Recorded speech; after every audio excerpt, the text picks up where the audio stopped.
Okay, Michael Didier back on the air. Ooh, we got some fun things to talk about today, you guys. I am going through Numbers 18. Last week, we went through Numbers 17. We talked about Aaron's rod, which blossomed and gave fruit in one night, where all the other rods from the men of Israel, the tribes of Israel that put out their rods, nothing happened. It was all designed so that Yehovah is singling out Aaron. He's singling out Moses. That's what all this ruckus has been going on since, who was the three sons, Korah, Dathan, and Abiram, that caused all the trouble. And then they want to go back to Egypt, and we just had chapter after chapter like that. This is Yehovah putting an end to that. So today now, we're going to talk about the Levites and the priests, their portion, their compensation that they are going to receive for their work for Yehovah at the tabernacle, the Ohel Moed. See, always what it says. It never says the tabernacle, the Mishkan. Now, it sometimes says the Mishkan, but very irregularly. It usually says the Ohel Moed. Or today we're going to see the testimony's tent. Testimony obviously being the 10 Commandments that is in the ark. So, begin. It says, then Yehovah said to Aaron. Isn't that interesting? Yehovah talking to Aaron. Usually Yehovah talks to Moses. We say, then Yehovah spoke to Moses. We've seen it chapter after chapter in Leviticus and Numbers. Today, Yehovah said to Aaron, you and your sons and your father's house with you shall bear the iniquity related to the sanctuary. And you and your sons with you shall bear the iniquity associated with the priesthood. I put together a little chart here. Let me open this up and kind of see how it fits together. Here's Levi. Levi had Kohath, Gershom, and Merari. Kohath had Amram, Issachar, Hebron, and Uzziel. Remember, Issachar had Korah and Dathan. They were cousins to Moses and Aaron. So they kind of felt like they were equal. We're on the same bloodline. We're equal. We're the same. But Yehovah did not choose them, did they? And they found out the hard way. Some of them got swallowed up by the ground. All the rest of the men that were with them got burned alive. Just like, who were the other two sons? Eleazar, Ithamar. I'm forgetting their names right now. I had it at the tip of my tongue here a moment ago. At any rate, we're talking about our father's house. I think they're talking about Levi. For a while, I was thinking Kohath, but no, I think we're talking about Levi because this whole chapter is about the priesthood, the Aaronic priesthood, and the Levites. I'm going to close this down so I can get things normal again. So it goes on. Also bring with you your brethren of the tribe of Levi, the tribe of your father. So there is your father, your father's house in verse 1, and now the tribe of your father kind of working together with Levi. So I think I'm safe in saying that we're talking about Levi. The house of Levi is responsible for the sanctuary. But even though Aaron, Eleazar, and Ithamar are Levites. They have an additional responsibility for the priesthood. Keep in mind, we saw in Numbers 4 that the tribe of Kohath, when they're taking down and setting up the sanctuary, is supervised by Eleazar, the eldest son, the now eldest son. He was the third-born son. He's now the eldest son. And Ithamar is in charge of both Gershom and Merari. Remember, Gershom did the soft goods, all the hanging things, all the cloth things, the tops of the tent, all that kind of stuff. And then Merari did all the hardware, both setting it up and taking it down. So, verse 2. Also bring with you your brethren from the tribe of Levi, the tribe of your father's house, that they, I'm using colors today. Levi is yellow. Your father's house is kind of, I'm only using it a few places, is in green, so we can pull those two together. And then the blue, the light blue, is all about the priests.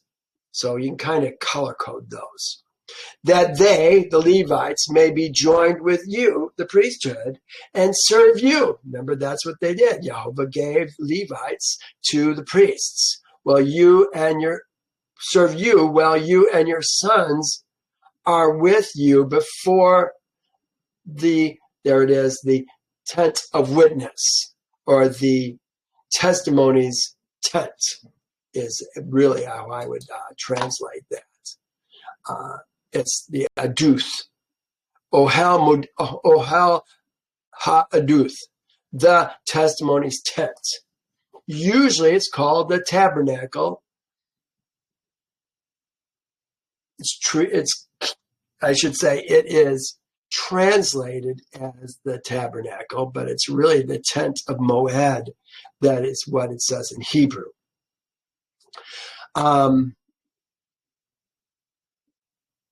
So they're going to serve you while you and your sons are with you before the testimony's tent. Remember, they're in charge of the tent, and they're in charge of the altar. Everybody else has to stay away from the altar. They shall attend to your needs. What kinds of things will they do in attending to their needs? I would think one of the primary things has to do with hauling wood, guarding who comes in and out the tent, seeing that the blood goes to the place where it's supposed to go, the fat that is supposed to be burned on the altar to where it's supposed to go. It may be the Levites, but so Gershom, Merari, and the Levites are in charge of everything else that is going on in the tabernacle, court of the tabernacle, if you will. I get a hunch that when a man brings his sin offering, for instance, it's kata'ah, and he needs to know what to do with it. He lays his hands on it, kills it, but then I think the priest is probably going to help with gutting that animal, collecting the fat for that animal, seeing that the fat gets on the fire. Remember, they don't put it on the fire. They have to give it to the priesthood, who's going to put it on the fire. And then they're going to give the blood to the priesthood to put around the altar. Everything has its point. And I think the Levites are a buffer, if you will. And really, there's even a shadow picture of it now that I think about it. Let me just pull this up. Do I have the picture? Oh, I don't have the picture anymore. Remember when we saw that the Levites all camped around the tabernacle, and then the tribes were further out, 3 tribes on each side, but it was the Levites that were all around, a buffer. That's what they are. They're a buffer. And even in the court, the Levites are going to be a buffer between Israel's seed. It looks to me like all Israel's seed has to only go so far before they have to stop. They have to slaughter their animal. Remember, they're going to lay their hand on the animal. They're going to kill the animal. And then I think it's obviously going to be up to the priest to help them gut it, or maybe they even do the gutting themselves, perhaps. And then who's going to haul off the offal? Offal's not going to be burnt on the. So there's more jobs for the Levites to take it out to the trash heap. Well, anyway, there's lots of things that they're going to do in assisting the priesthood in their duties. And again, part of it is being a buffer. They shall attend to your needs. Verse 3. They shall attend to your needs and all the needs of the tabernacle. It says all the needs of the tent. The tent. Isn't that interesting? They call it the tabernacle. All the needs of the tent. The ohel. There it is. Ohel. Ha-ohel. But they shall not come near the articles of the sanctuary or the altar. That's what I was just saying. The Levites are not going to come near the tabernacle because that is the zone that only the priests handle. And they're not going to come near the altar because, again, only the priests are going to do the altar. When they take the ashes from the altar, I got a hunch that the priests are going to take and scoop out the ashes from underneath the altar, put it in some kind of a wheelbarrow, if you will, and then it's going to be up to Levites to haul it out to the trash dump, the place outside the camp that they're going to use. They're talking about Kodesh, articles of the Kodesh. The sanctuary, I think, is okay to call it that. Kodesh. Lesson 9. You also, look at that. The Levites, if they cross the line, can cause the death themselves and the priesthood. Whoever was supposed to become a Levite threw a hunk of fat on the altar. It's acceptable. It got a great hand. So I think this is what we're talking about. They shall be joined with you and attend to the needs of the tent of meeting, the Ohel Moed, for all the work of the tent. But it says, an outsider shall not come near you. Who's you? The priesthood. An outsider? Who's the outsider? It's not the goy. The outsider is Israel's seed, who doesn't belong anywhere near the priesthood, because that's why we have the Levites as a buffer between them and the priesthood. You follow me? I hope you do. But look what it says. But an outsider shall not come near you. We're going to see that you can die by having an outsider come near you as a priest. And you shall attend to the duties of the holy, and the duties of the altar. So when we're talking about the holy, we're talking about the holy place and where the Holy of Holies is, that tent. That's their job, to do everything in that and to deal with the altar. That's their job. Nobody else does those things. That there may be no wrath on Israel's seed. Yes, we don't want to have Israel's seed get hurt by getting too close to the altar or the tabernacle, the holy. Behold, I myself have taken your brethren, the Levites. This is Yehovah talking to Aaron, remember? I myself, this is Yehovah himself, has taken your brethren, the Levites, from among Israel's seed. They are a gift to you, Aaron, given by Yehovah to do the work of the tent of meeting, the Ohel Moed. Together you and your sons with you shall attend to the priesthood for everything at the altar and behind the veil. What veil are we talking about? The veil that is hanging, the main veil that's hanging over the holy place, that when you go beyond that veil, you're in the holy place. Lampstand, altar of incense, and the table.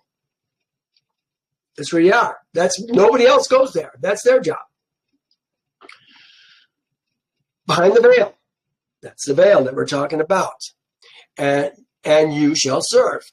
I give your priesthood to you as a gift for service. But the outsider who comes near shall be put to death. There again is the outsider. Who's the outsider? It's the Zor. Normally we think of Zor as being Goy. But Zor is simply somebody who doesn't belong in a specific place. That's a Zor. And an Israelite or even a Levite going in beyond the curtain would be considered a Zor. And they're going to die. So they shall be put to death. Now, is the person who allowed that to happen going to be put to death? Maybe. Those are things we have to think about. Do we have the fear of Elohim? I think we have been taught that God is love.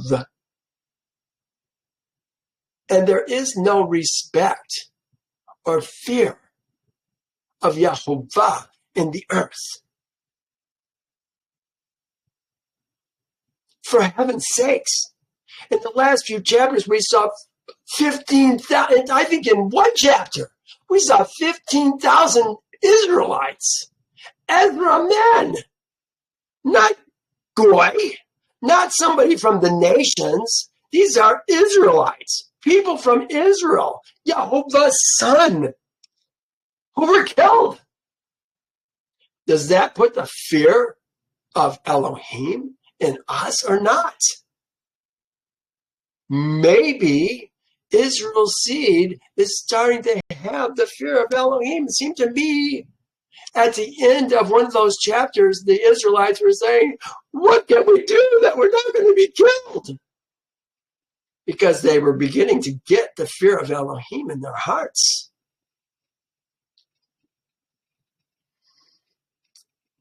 It's one thing to be preserved by Elohim. It's another thing altogether to go against his commandments and see what actually happens. Well, we have more to say about that today. Verse 18. And Yehovah spoke to Aaron. Again, he's still speaking to Aaron.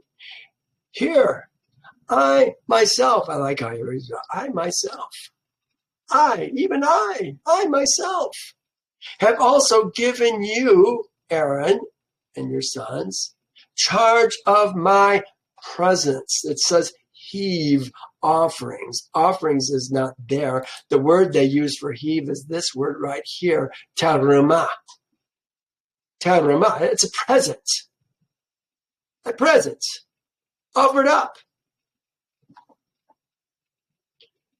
So he says, here, I myself have also given you charge of my terumah, all the holy gifts of Israel's seed. I've given them as a portion. Here I should say, I'm going to read it on the right, because sometimes see how I have that in pink? It's not correct.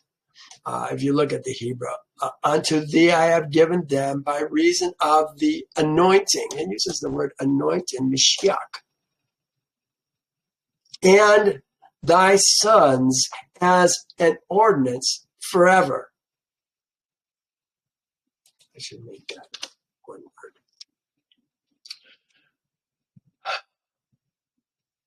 That's the holy things, holy gifts.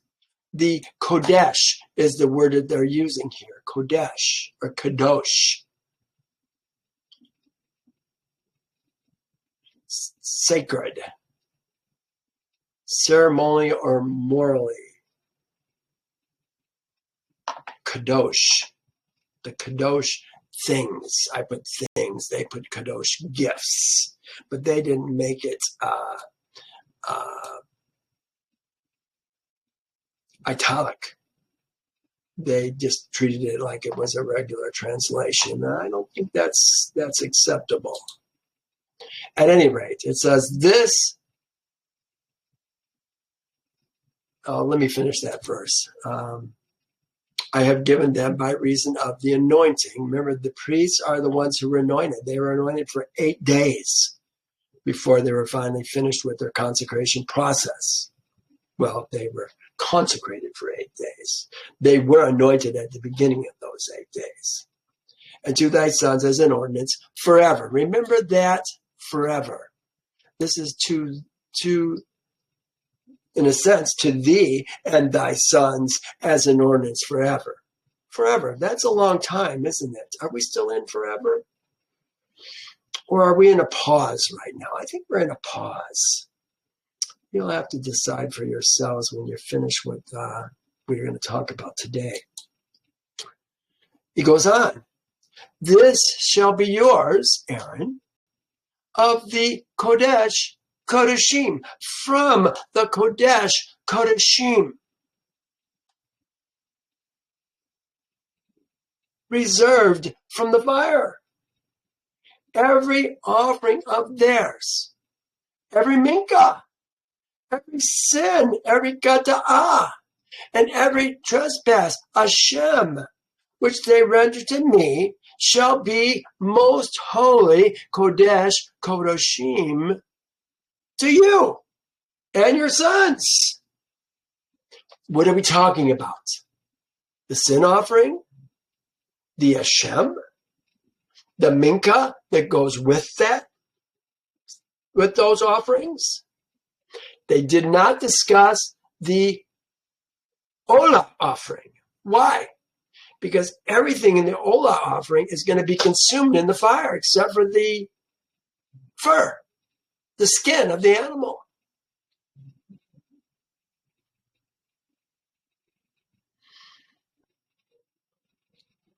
Which they render to me shall be most holy for you and your sons.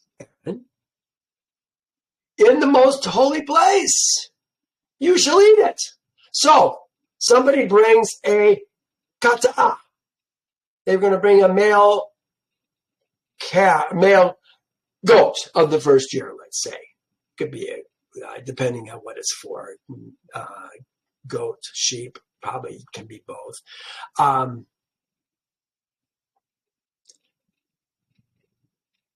But what normally happens, what happens with the sin offering and the Hashem offering is the fat is burned on the fire, the blood goes into the ground, and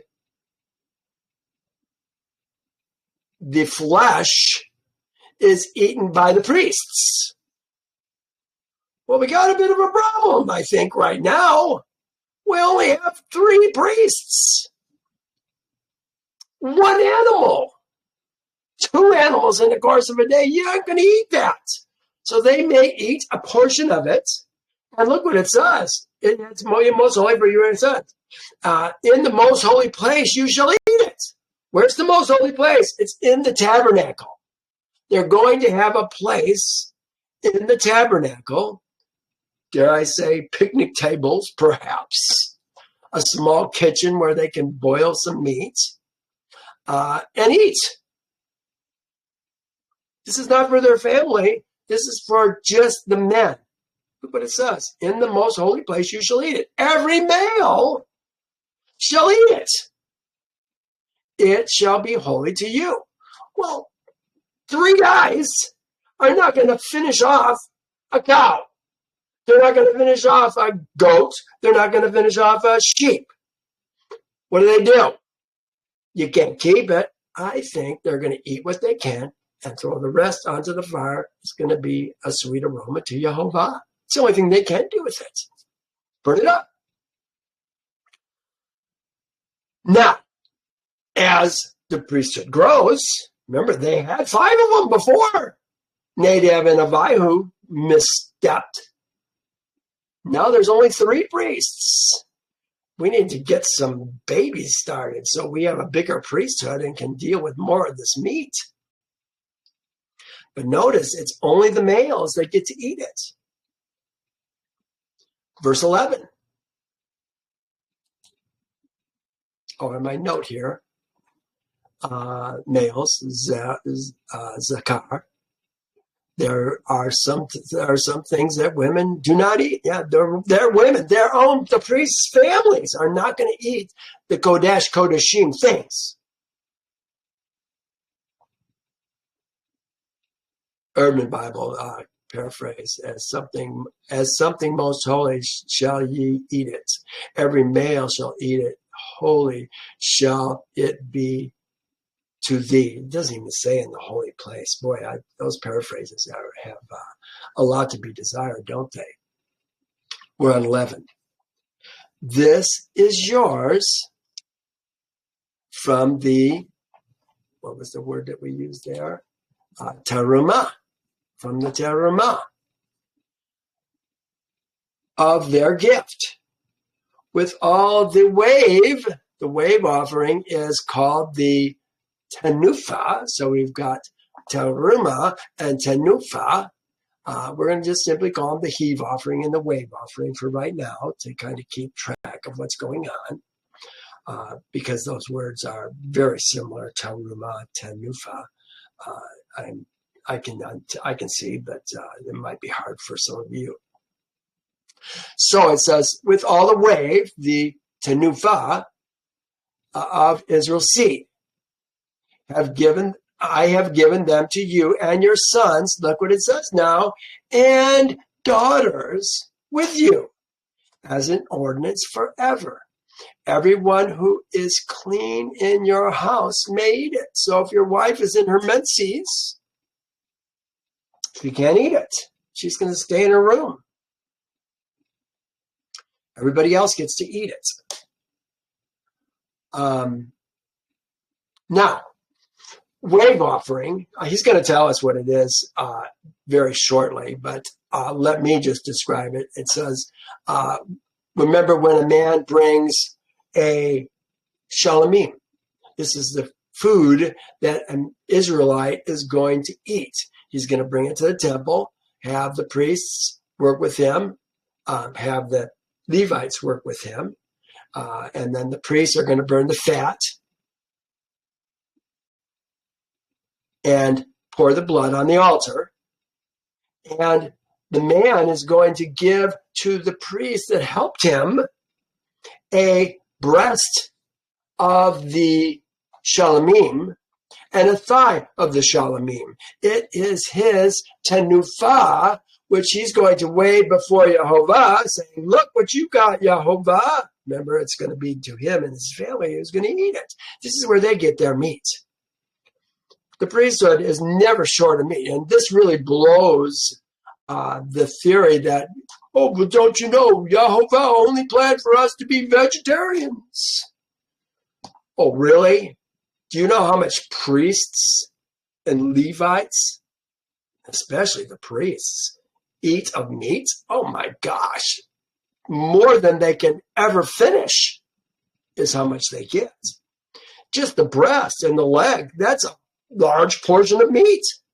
It'll feed a family, no problem. And if you do more than one of those a day, you got a lot of meat to deal with. You don't get to put it in the freezer. You don't get to smoke it and make jerky. Someone just gave me a goat last week or the week before. I guess it was the week before that I slaughtered and butchered. And boy, my refrigerator is chocked full of meat. I've got meat. I mean, I'm not a huge eater of meat, and I don't eat meat that I don't slaughter. So what a blessing it is to have some red meat in my freezer. I say I don't eat meat that I don't slaughter.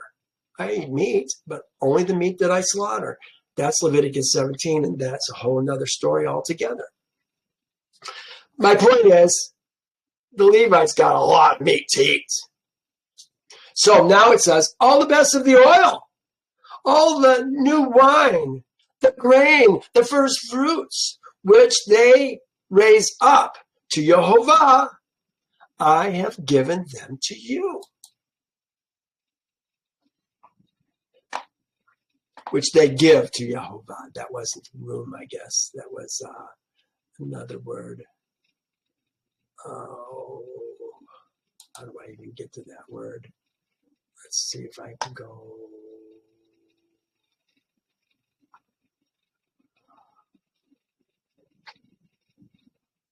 I usually just slide it down, but I'm trying something new.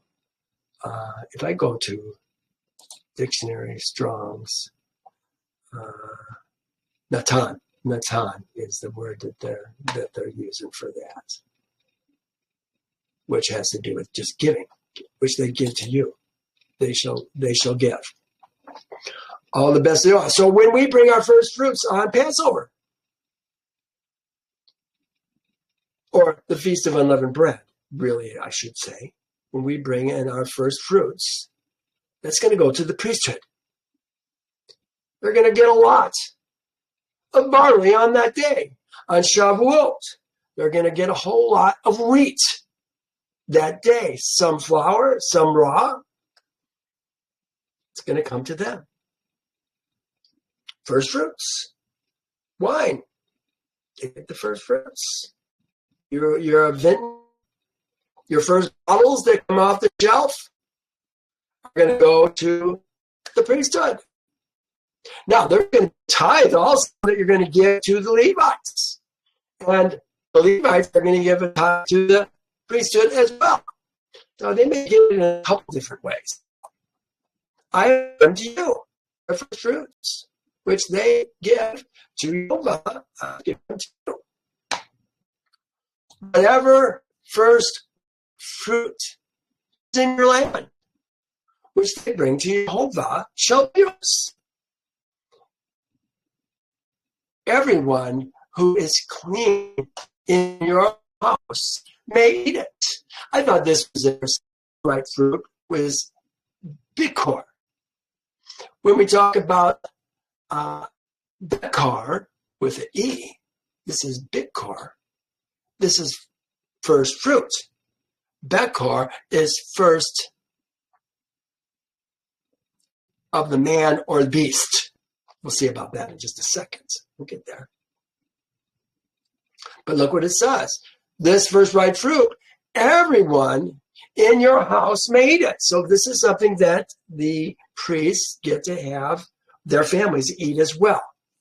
There's only a couple things that they can't share with their families. The sin offering, the Hashem offering, which is kind of a sin offering to begin with also, are the two things that they have to eat there. Then it says everything that opens the womb of all flesh, which they bring to Yehovah, whether man or beast, shall be yours. Nevertheless, the firstborn, there is Bekor. See, we had Bikor, and there's Bekor. I think that's interesting to see. Nevertheless, the firstborn of man you shall surely redeem. And the firstborn of unclean animals you shall redeem. So everything that opens the womb, this is a male that opens the womb. If a female is born first, that's not the same thing. It's got to be a male. So when a cat, a cow, or a sheep or a goat deliver a female, that's not a Bekor. So they don't have to bring that one. But when they do we deliver a Bekor, Then at 20 days, you're going to bring it to the priesthood, and you have to redeem it. We're going to talk about that right now. Everything that first opens the womb of all flesh, which they bring to Yehovah, whether man or beast, shall be yours. Aaron, nevertheless, the firstborn of a man ye shall redeem, and the firstborn of an unclean animal you shall redeem. Redeem. You shall redeem. I have a problem with just how that sounds, because it seems like they're paying for it, when in actuality, the person who brings it is going to redeem it from the priesthood, from Yehovah, for 5 shekels of silver, according to the shekel of the sanctuary, which you're going to see in this next verse. So, you shall redeem. It seems like he said, shall be redeemed. Maybe that would be better. Nevertheless, the firstborn of man, you should be redeemed. Yeah, should be redeemed. And the firstborn of an unclean animal should be redeemed. That would make more sense to me. That's just me. 16. Here, I have a note on this. But this is always the firstborn male, Bekor, that opens the matrix. Yeah, that's precious to Yehovah. Remember, that goes back to Passover, when the firstborn in the land was killed. Now the firstborn is holy to Yehovah, because they are his Ezra men. The Ezra men were the ones who didn't die if they were firstborn, because they ate the Passover. So it all fits together. We just have to put it together. So I was reading Exodus 13, and you shall set apart to Yehovah all that opens the womb, that every firstborn, Bekor, that comes from an animal which you have, the males shall be Yehovah's. But every firstborn of a donkey you shall redeem. There it is. You shall redeem, shall be redeemed with the lamb. And if you will not redeem it, you shall break its neck. And all the firstborn of the man among your sons you shall redeem. Oh, I think he's talking to Israel's seed at this point. He's not talking to the priesthood at this point. That would make more sense. You shall redeem. And then in Numbers, it said, you shall take 5 shekels for each one individually. You shall take them in currency of the shekel of the sanctuary, the shekel of 20 gerahs. And that's kind of where we're at in this next verse. And of those redeemed of the devoted things, I didn't put the word for that. I'm not even sure what to be made for these when they are 1 month old. The payment. Well, this is a paraphrase. That's why it's so strange. Maybe that's the word for the redemption. The redemption, ransom. Yeah, ransom. See, that makes more sense. Ransom. It's a ransom. It's a redemption. A ransom. So that's the word that we're using there. Those ransomed of the devoted things, you shall ransom when 1 month old. 1 month old. Why did we say that it may wait a month? In case the animal or the boy dies. They wanted to get through the first month, because that's when there's more chances of survival after the first 30 days, I would assume. So let me read it. And those redeemed from the devoted things you shall redeem when 1 month old, according to your valuation. According to your valuation. Your valuation. That kind of puts a tweak in my head because we just said it was going to be 5 shekels of silver according to the shekel of the sanctuary. But there's more to this story. According to your valuation for 5 shekels of silver. I know it doesn't seem like it's your valuation if it's already decided it's going to be 5 shekels of silver, does it? According to the shekel of the sanctuary, which is 20 gerahs. Now, I'm not a big fan of Leviticus 27. I kind of felt like Leviticus 26 was the end of that chapter. But we've got Leviticus 27, and this kind of fits with Leviticus 27. If you remember when we talked about Leviticus 27, here's one verse from that chapter. It says, and if from 1 month old up to 5 years old, then your valuation for a male shall be 5 shekels of silver. And for a female, your valuation shall be 3 shekels of silver. Now this is for the devoted things.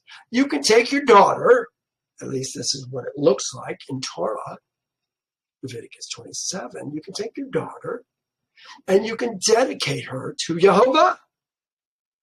And depending on how old she is, or how old your son is, or how old your servant is, or how old your woman is, they can all be devoted to Yehovah. And there is a sliding scale that up until 25 years old goes up, and then after 25 years, it goes down. So here we have, and of course, it's always more for a male than it is for a female. So this kind of fits well with that chapter 27 of Leviticus, because the priests would know the valuation for the age and the sex and everything else that goes along with that. Where I had challenges with 27 was when they're trying to give away land and somebody gives away this land or buys this land from this guy and then devotes it to the priesthood, and the priesthood doesn't have to give it back, and it seems like the guy loses his land who'd originally sold it to the other guy. It's expecting to get it back in the Jubilee. There's a lot of things that are called into effect here when we're talking about this stuff. But this helps fit that better. He goes on. He says, but the firstborn of a cow, the firstborn of a sheep, the firstborn of a goat, you shall not redeem. They are holy. They're not most holy. They are holy. They are kodosh, is the word that we're using here. You shall sprinkle their blood on the altar, burn their fat as an offering made by fire, a sweet aroma to Yehovah, and the flesh shall be yours. The firstborn of Israel's seed, cow, sheep, goat, is going to go to the priest and the priest's family. Look what it says. And the flesh shall be yours, just as a wave breast or a right thigh is yours. So they're referring to what goes on with the shalomim and the, you might be finishing a vow or just a thank offering. There's different things that we can bring to Yehovah just because we love him. But when we do, we get the meat, and the priests get the breast and the right thigh.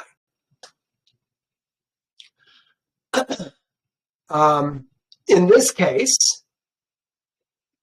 the cow that is firstborn, or the sheep or the goat, is going to go to the priests. The whole cow. Again, they're going to have plenty of meat for their family, aren't they? I have given it to you and your sons and your daughters with you as an ordinance forever. It is a covenant of salt forever. before Yehovah, with you and your seed with you. Oh my goodness, your seed. Zerah. Talking about males. But the females get to eat it. But it says forever. Look at an ordinance forever. A covenant of salt forever. Before Yehovah. You and your descendants. Well, this got me thinking. Covenant of salt. What is a covenant of salt? You know, it's used several times, 3 times, 2 times significantly in the Torah. Well, I should say in the Tanakh, because it's only used twice in the Torah and once in the Tanakh. 2 Chronicles 13, verse 5. And this has to do with the resurrection of the dead. The resurrection of spiritual Israel's dead. You know, we have so many people, they die. And the priest, you know, is that they've gone to heaven and they're looking down for you right now, which goes completely against what Yehovah says the state of the dead is. They return to the earth. But Israel's dead. See, this is why you got to become an Ezra man. We don't know who Israel is. We think it's those Jews in Israel. Folks, we got a lot to learn. The Ezra men are what gets called children of Israel. They're Ezra men, not ladies. Ezra men. They're ladies, bone of their bone, flesh of their flesh, are them in a sense, but they're not Ezra. Yehovah's son. He says he marries his son, just as a young man takes a woman. They're his son. Israel.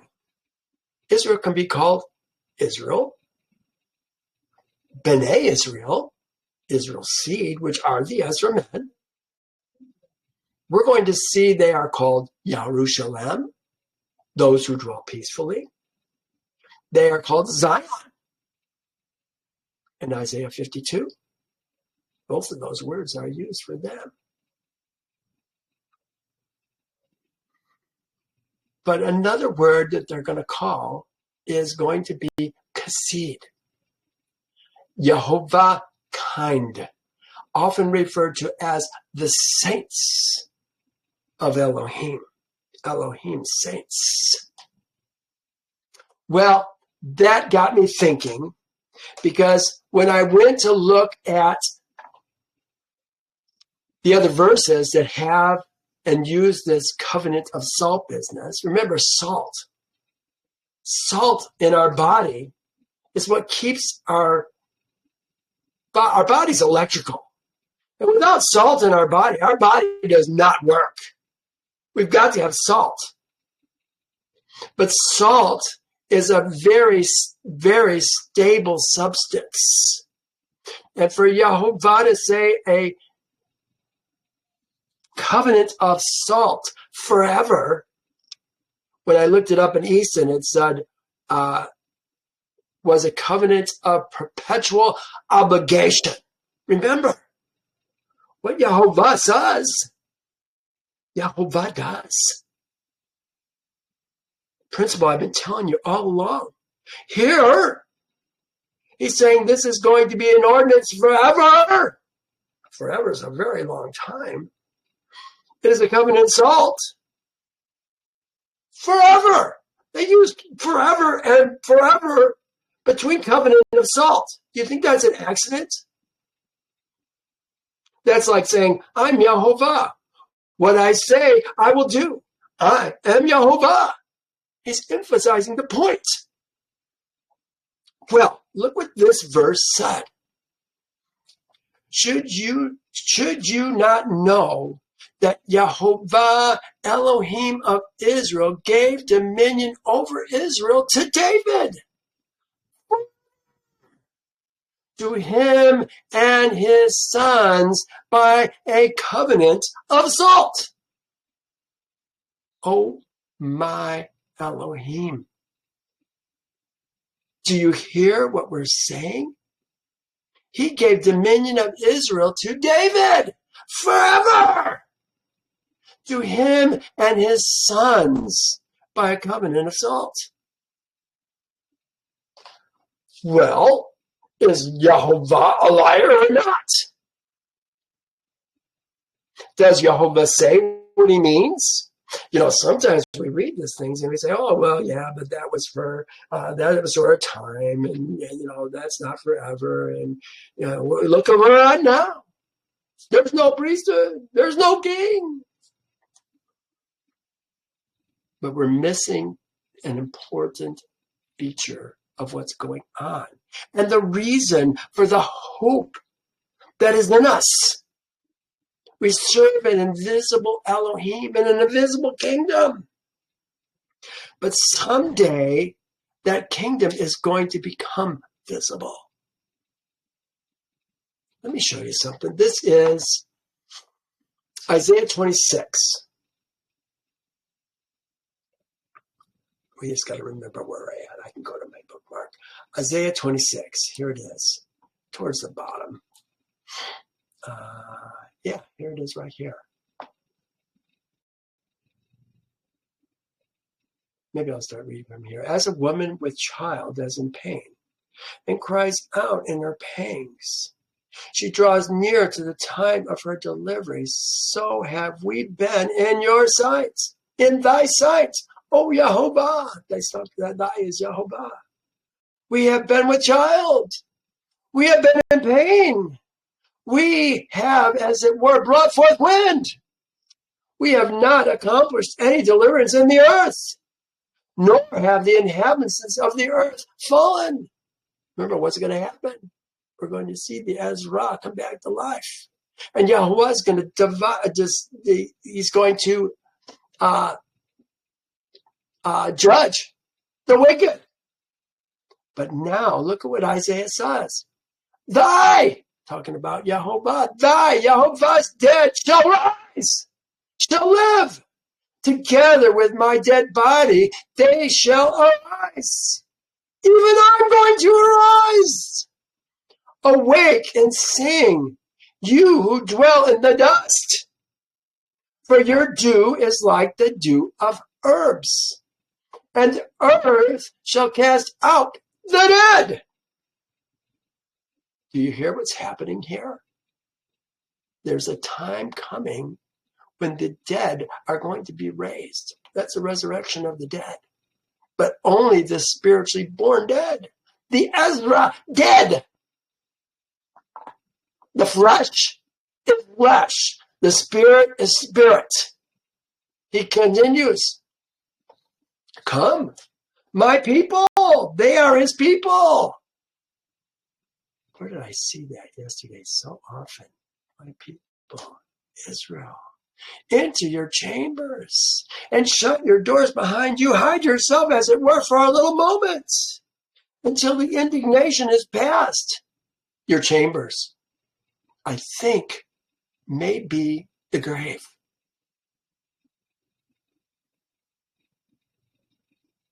I think it's the grave. Come, my people, enter your chambers. Shut your door behind you. Hide yourself, as it were, for a little while until the indignation is past. For behold, Yehovah comes out of his place to punish the inhabitants of the earth for their iniquity. And the earth shall disclose her blood and will no longer cover her slain. Now, I saw that. And then if I go to Psalms 50, verse 5, this is Yehovah returning. No, Yehovah's 50, well, at 50, verse 5. Here we are.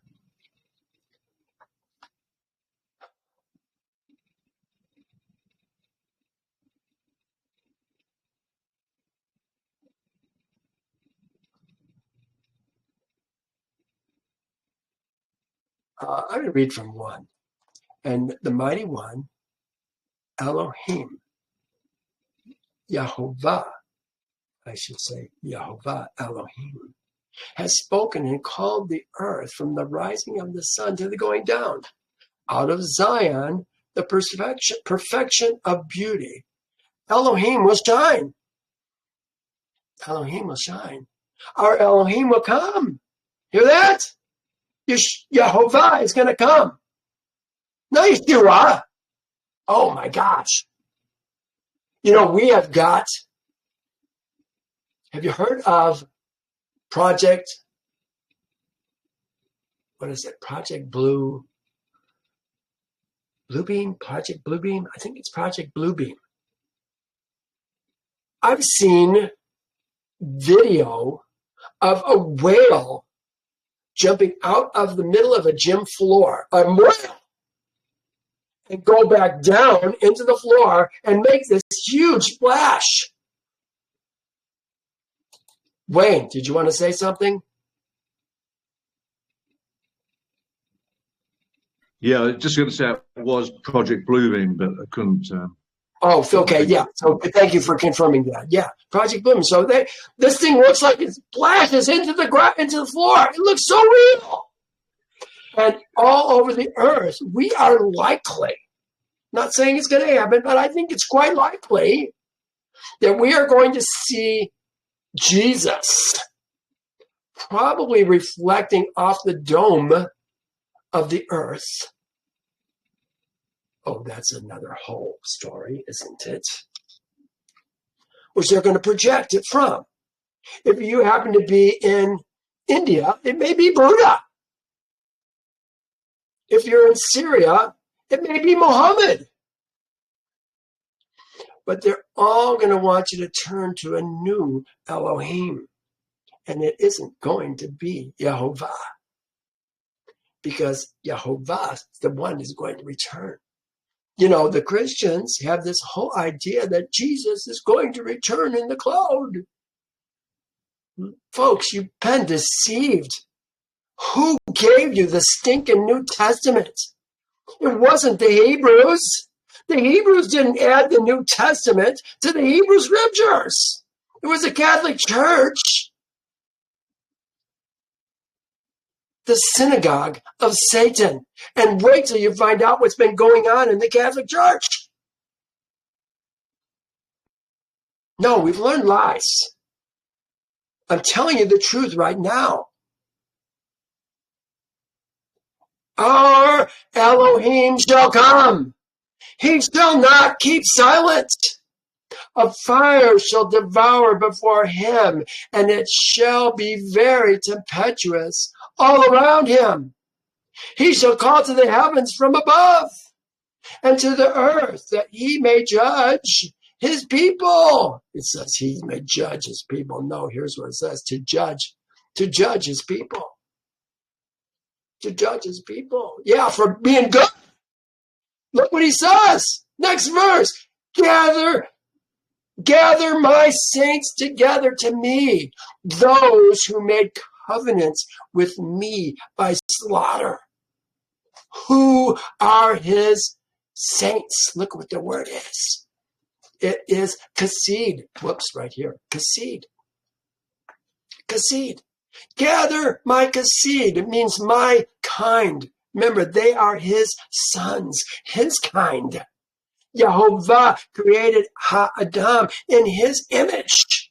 And by becoming an Ezra man, you go back to his kind. By leaving the kingdom of our birth, being circumcised, and partaking in the covenant. Slaughtering our goat or lamb and eating it. Look what it says.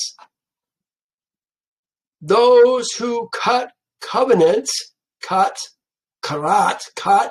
covenant, berit, that's the covenant, with me by slaughter.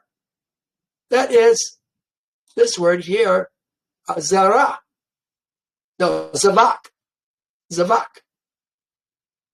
It's Passover. We're talking about Passover, folks. This is who he's coming back for. Gather together my saints. They're dead, but they're going to come back to life.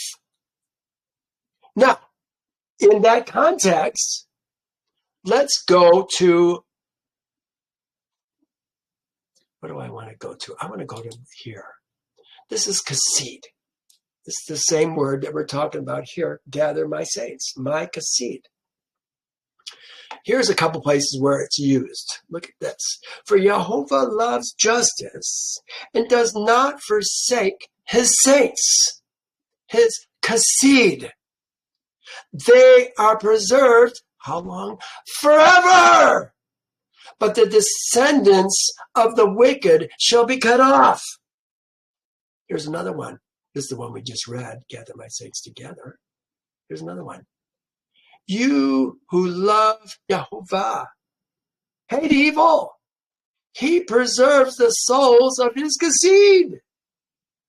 He delivers them out of the hands of the wicked. Well, that might necessarily be resurrection, but it could be.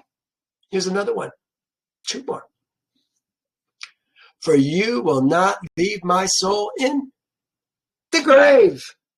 It might be translated by some as hell. I think it's the grave. You will not leave my soul in the grave, nor will you allow your Holy One to see corruption. Last one. Preserve my life, for I am a kasid. For you are my Elohim. Save your servant who trusts in you. Do you hear what is going on here? He doesn't save just anybody. He saves his kasid, his servant. Who do you serve? Check your wallets. You'll find out who you serve.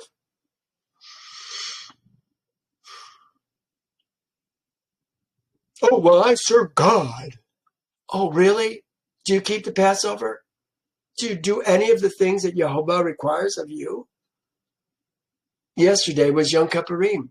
Did you keep Yom Kippurim? Only Israel keeps Yom Kippurim. There's tons of Goy, Jews who keep Yom Kippurim, who are not Israel, are not Ezra men. They think they are. But we've got to dig deeper. Well, we're not done, because now I want to go here. This is Ezekiel 37, talking about the dead bones.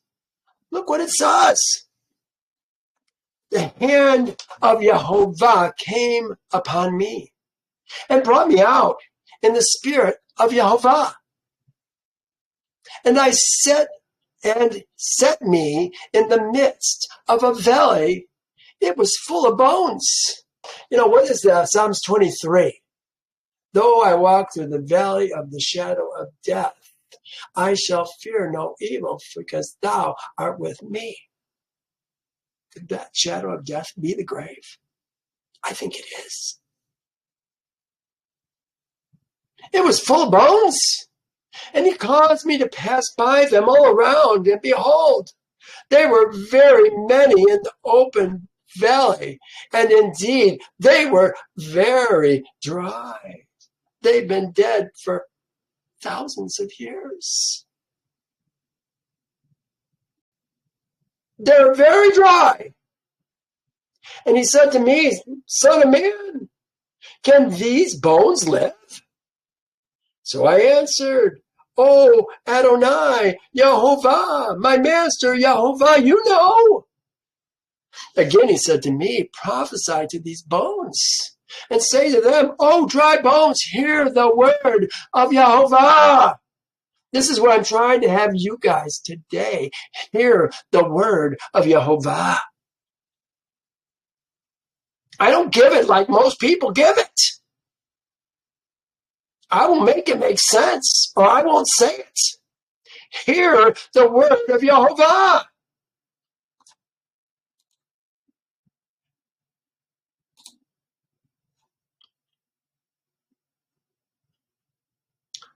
Thus says Adonai, my master, Yehovah, to these bones.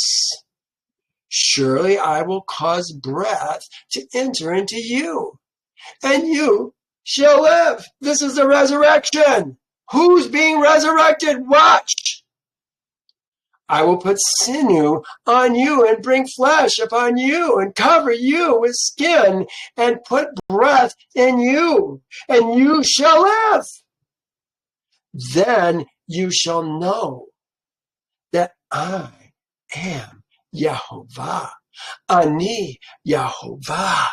As we've seen so many times, I am Yehovah. When the breath goes back into the bones, the flesh comes on them and skin comes on them.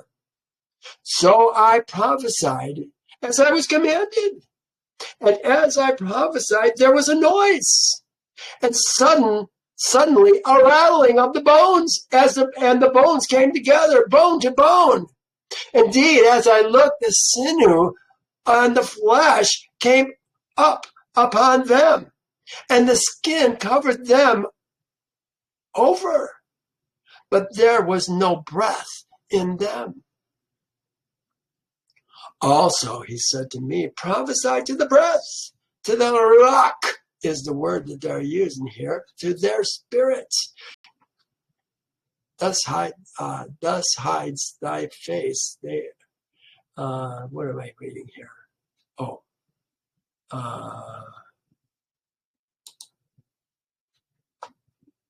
I will put ruach in you. This is, that's 14. What do I have? Where is 9? Oh, that's what I have for 9. Do I have anything? Oh, well, maybe these are not things that we are going to read, but I don't want to read them yet. I'm going to skip this one for now. 37:4. We've been reading. We're on 8. Here it is here. Indeed, as I looked, the sinners and the flesh came upon them. I'm reading right here, you guys. Came upon them, and skin covered them, but there was no breath in them. We're on 9. Also, I said, prophesy to the breath. There's the same word, ruach. Prophesy, son of man, and say to the ruach. They translate it as winds often. Thus says my master Yehovah. Come from the 4 corners. I'm going to go back to here. 10. We can just kind of save this for now, in case you want to look at the words. 10. So I prophet. Oh shoot! I just left it.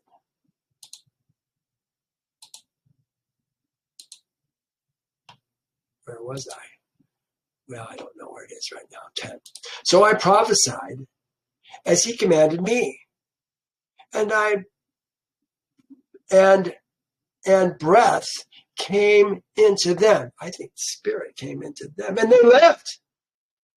Remember, Yehovah, he says, I take away their spirit, they die and return to the earth.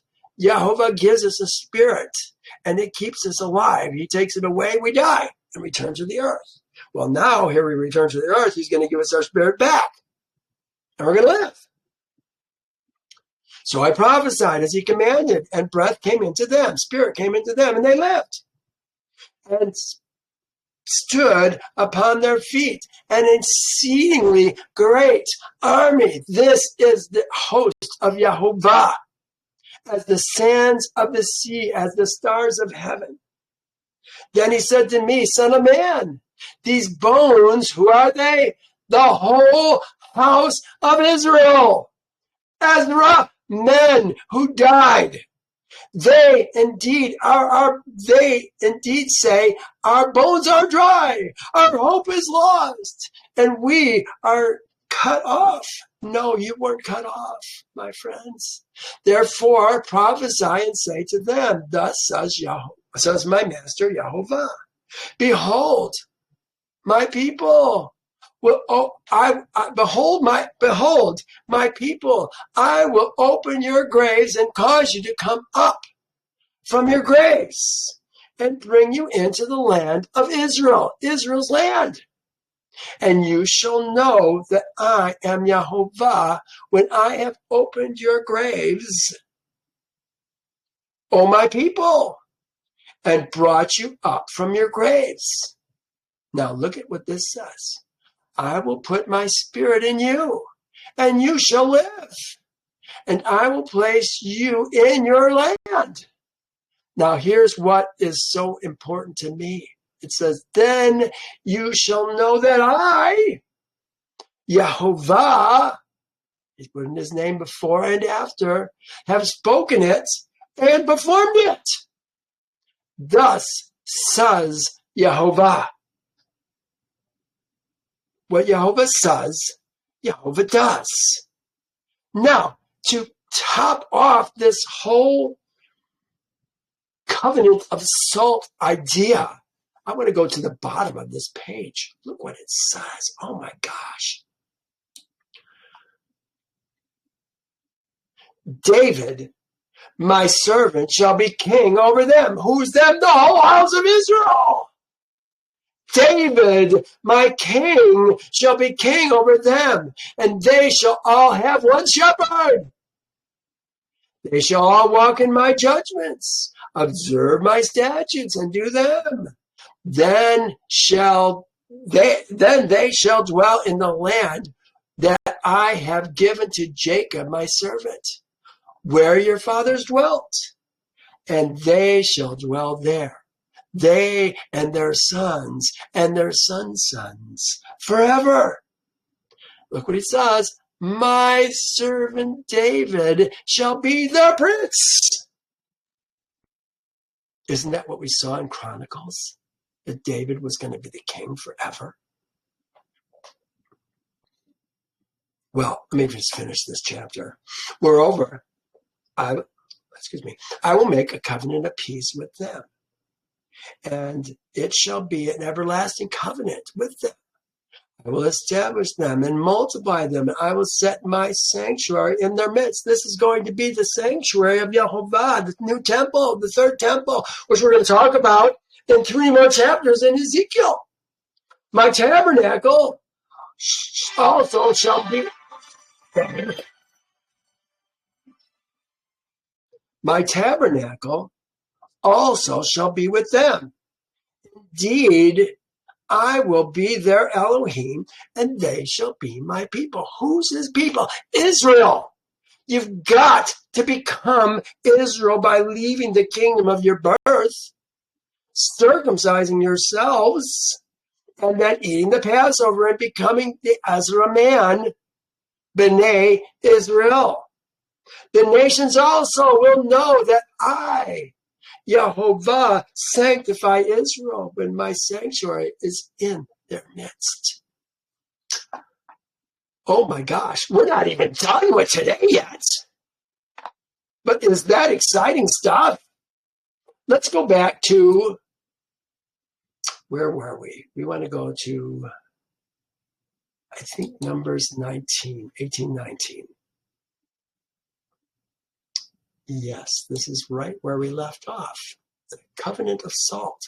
So what does that mean? David is going to be king, and Aaron and sons, probably for generations, are going to be the priests. It's a salt covenant forever. Wow.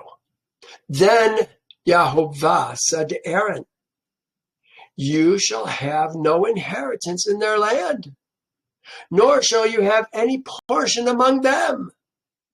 I am your portion and your inheritance among Israel's seed. B'nai Israel, the Ezramen, the Kassid.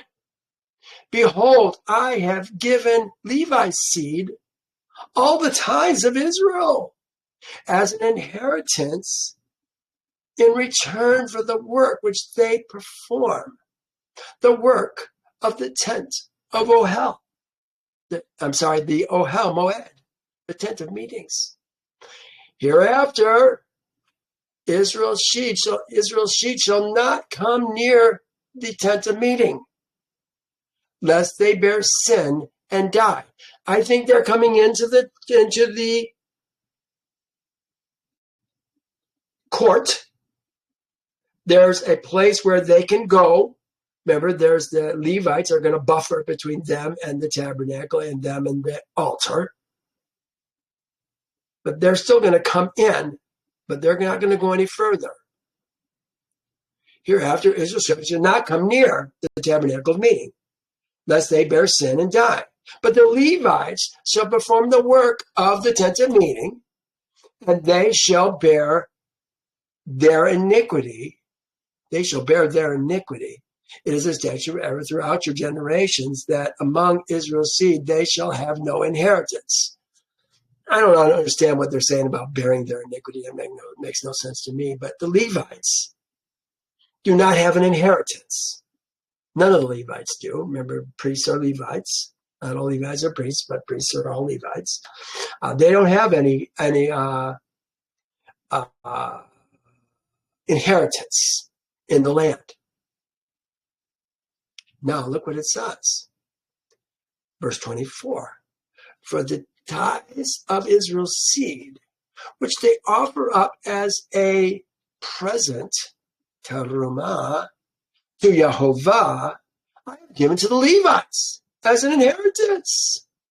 Therefore I have said to them, among Israel's seed, they shall have no inheritance. Remember, they have Levite cities, but they don't have their own land. They have common lands that go around those cities. They do have flocks because they get live animals now and then. But they do have cities, but they don't have inheritance. They don't have land. They're not growing crops and producing like everybody else. Then Yehovah spoke to Moses, saying, speak to the Levites and say to them, when you take from Israel's seed the tithe, which I give to you from them as your inheritance, then you shall, what's the word they say, raise up. You shall raise up a present of it. This is the tithe. Remember, the tithe is going to be seed or fruit or wine, goats. All the animals come from Yehovah. They're going to give a tithe. Then you shall raise up a present of it to Yehovah. Talking to the priests, the Levites, saying that they're going to give to Yehovah a tenth of the tithe. So they get 10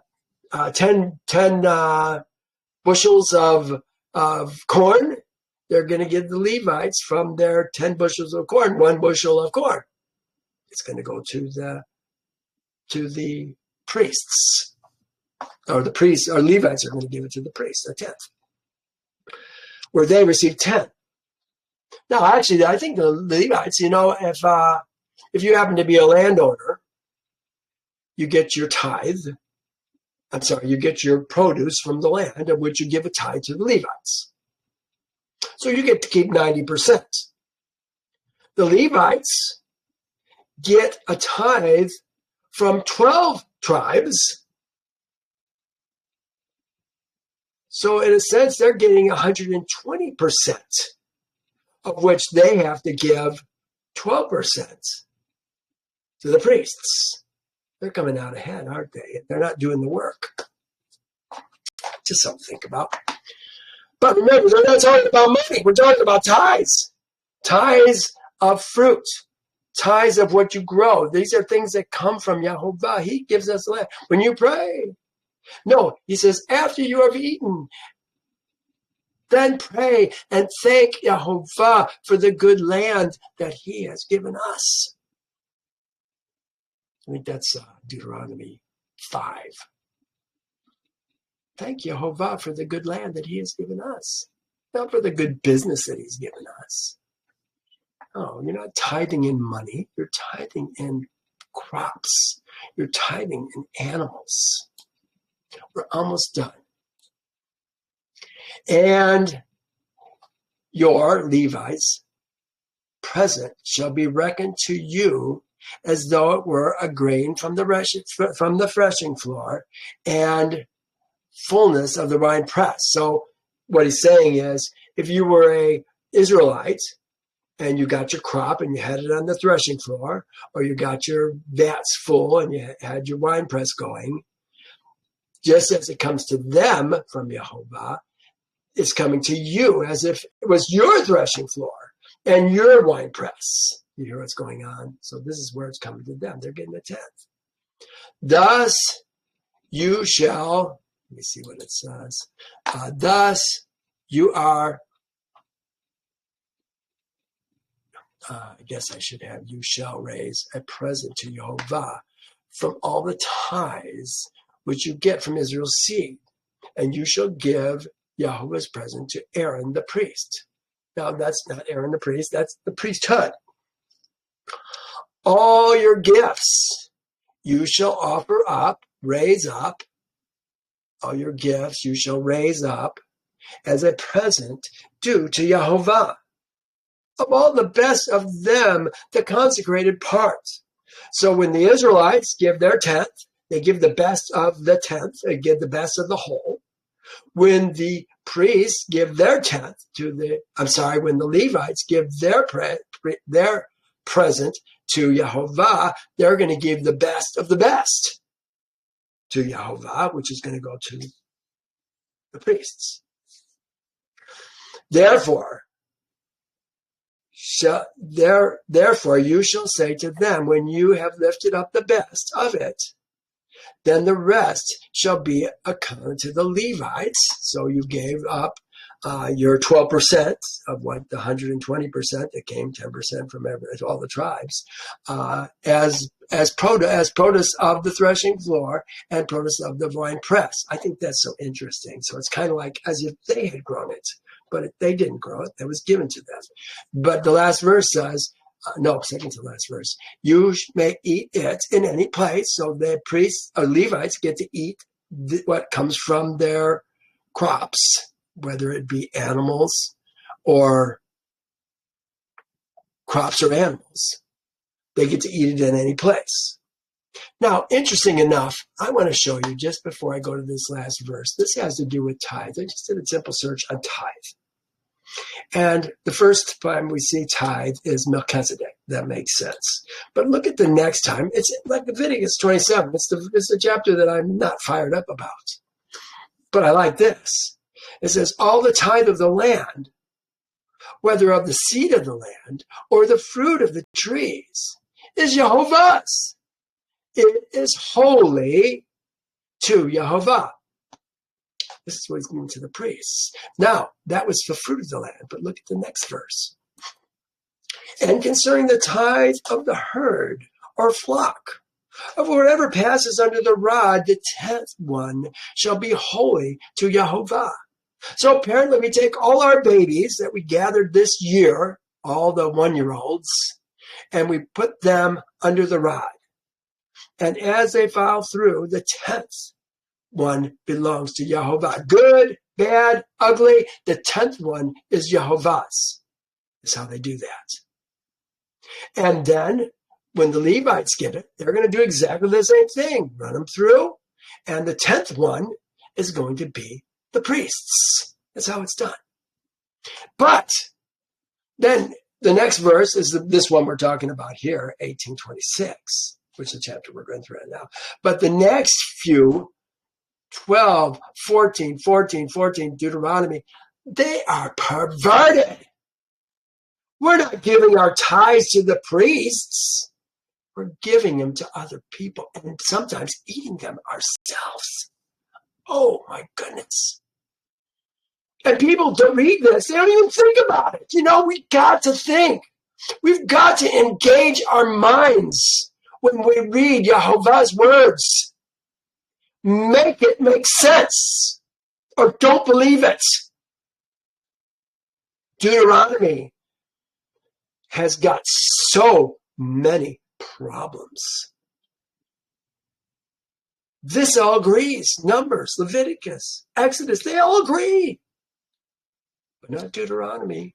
Wait till we get to Deuteronomy. You remember right now, who gets the tithe? The Levites get the tithe of the crops of the land and the stock. Well, we have one more verse left. And you shall bear no sin because of it. Why? Because of it. Because you gave the best. But you shall not profane the holy gifts of Israel's seed, lest you die. You profane it by how? By not giving up the tenth. That's how you profane the gifts. Well, next week, I was thinking that we would talk about this, the red heifer, and the cleansing for people after they've touched a dead person or been in a dead person's house. But we're not going to. Next week, we're going to go back to Yasher.